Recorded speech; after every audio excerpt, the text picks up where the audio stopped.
actuellement, enfin, entre guillemets, donc il a observé, écrit, et il n'a publié que 20 ans et 12 ans, ça veut dire 32 ans après ce qu'il avait observé et cogité complètement. Non seulement c'était un naturaliste, mais c'était un écologiste, on pourrait dire avant l'heure, puisque le terme écologie n'est apparu qu'en 1866 et défini par Haeckel.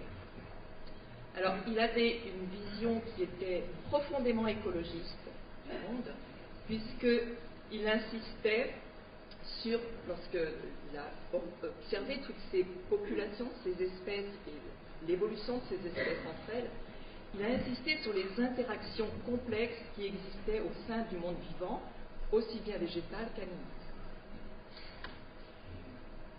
Et on peut dire actuellement, là c'est plutôt maintenant actuellement, l'écologie est confortée par deux grands versants de l'héritage de Darwin, c'est les observations du milieu naturel et la recherche de mécanismes. Donc c'est toujours à l'heure actuelle en écologie. On peut dire qu'il a une œuvre scientifique complexe qui est encore mal connue, mais maintenant ses écrits sont disponibles sur le net, donc c'est plus facile, mais très peu de personnes ont lu complètement les œuvres de Darwin qui sont extrêmement riches. Alors quelques mots sur son voyage autour du monde, donc de 1831 à 1836, donc qui a duré 5 ans. Donc je vous montre ici le périple de son voyage, et en particulier il a travaillé sur de nombreux organismes, on voit le manteau d'Argentine, mais c'est surtout aux îles Galapagos qu'il a observé le plus de choses intéressantes, et en particulier ce dont je vais vous parler, c'est les ressemblances qui peuvent exister entre les organismes. Donc qu'est-ce qu'il a observé? Il a observé des ressemblances entre les vestiges mammifères du Quaternaire, donc c'était toutes fossiles, qui étaient étonnamment proches de mammifères vivants dans les mêmes zones géographiques. Donc il avait les fossiles et les mammifères actuels présentaient des caractères morphologiques très voisins, donc ressemblances. Des ressemblances également entre organismes vivants d'un même genre, dont le genre à l'espèce, appartenant à deux régions géographiques qui sont en contact, donc proches. Des ressemblances entre les organismes éteints et les organismes vivants, mais à l'intérieur d'une même zone géographique. Et des ressemblances également entre certains fossiles, et en particulier des formes fossiles successives par leur morphologie. Donc, ces ressemblances, pour lui, étaient trop importantes pour qu'il ne puisse pas y avoir entre les formes étudiées une parenté qui existe entre ces organismes, et autrement dit, une histoire généalogique entre les organismes observés. Et cette histoire généalogique implique obligatoirement une transformation des espèces. Donc on voit apparaître maintenant le mot transformation des espèces, et non la création de formes vivantes, fixes et séparées.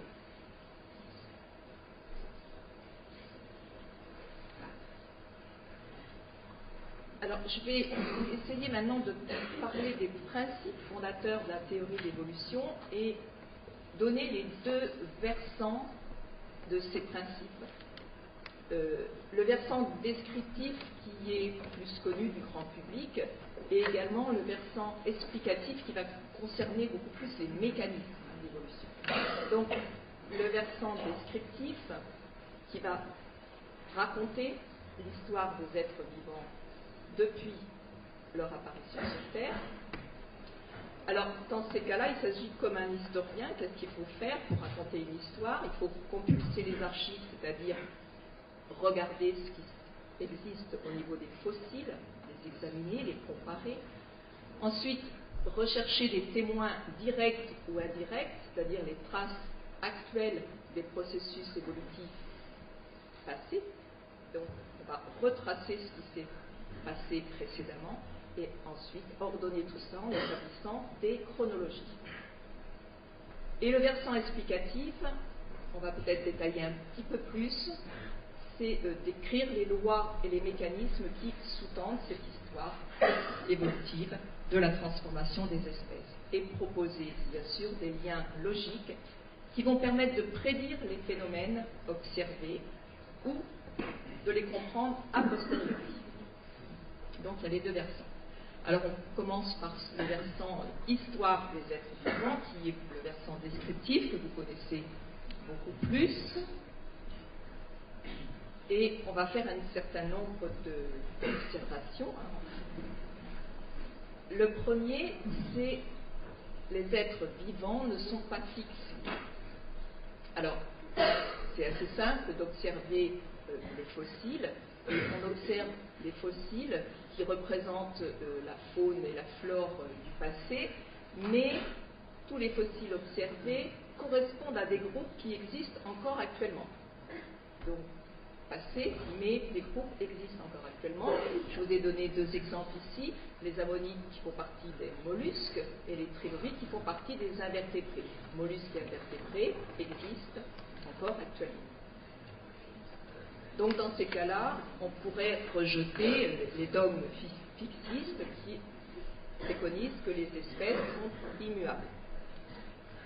Le deuxième point, c'est les espèces bien sûr, proviennent les unes des autres. Alors, elles proviennent les unes des autres par ascendance, via un processus de reproduction, avec les parents plus proches, les enfants qui sont plus ressemblants des parents qui ne le sont de n'importe quel individu pris au hasard dans une population. Mais cette transmission se fait également au cours de l'évolution avec des modifications. Alors là, on est dans l'histoire, on n'est pas dans les mécanismes, on verra par la suite les mutations, donc avec des modifications. Et ces modifications morphologiques que nous observons, elles se sont produites au sein de lignées généalogiques des organismes. Alors, en fait, l'expression descendance par modification est complètement une expression de Darwin. Alors, quels sont les arguments qui peuvent étayer ce point de descendance par modification? On observe dans les espèces des variations graduelles au cours du temps. En effet, on peut regrouper les organismes fossiles proches en des séries ordonnées, et en général, ces séries ordonnées vont dans un sens. Donc, très souvent, des changements directionnels de morphologie, soit vers une plus grande taille, soit vers une plus petite. Mais il y a une direction de la morphologie. Donc, on peut organiser les fossiles. Comme exemple, je peux parler des séries de chevaux ou de rongeurs fossiles qui montrent tous une augmentation régulière de la taille du corps, donc progressive. On observe également des modifications au cours des populations actuelles. Alors, ceci est plus difficile étant donné que les variations, on va voir les mutations, les modifications en réalité les mutations se font sur des temps très longs, et pour visualiser une modification de certains caractères, c'est-à-dire qui envahissent une population, c'est souvent à l'échelle supérieure à l'échelle humaine. On peut observer à l'heure actuelle. Mais il y a des exemples, vous connaissez, vous faites ça en biologie, la phalène du boulot, le petit papillon qui est devenu en quelques années noir dans les régions industrialisées, alors qu'il était blanc auparavant. Donc c'est un caractère qui a envahi une population dans certaines régions, pas dans d'autres. On peut parler également du développement de résistance aux nouvelles drogues chez les micro-organismes pathogènes. Alors, voilà. Donc, je vous ai montré ici, je ne sais pas. Donc, ici est représentée la carte pour la malaria, et on voit qu'en rouge, vous avez les régions rouges sont résistantes à certains antibiotiques. Les régions vertes sont sensibles. Et vous voyez que même les régions jaunes là sont multi-résistantes. Donc il y a très peu de régions à l'heure actuelle qui sont sensibles à certains antibiotiques. Donc on observe à l'heure actuelle, dans une période courte, un développement de résistance. Donc c'est un caractère, une modification d'un caractère. Et bien sûr, il y a aussi tous les problèmes de domestication que l'on peut observer d'espèces animales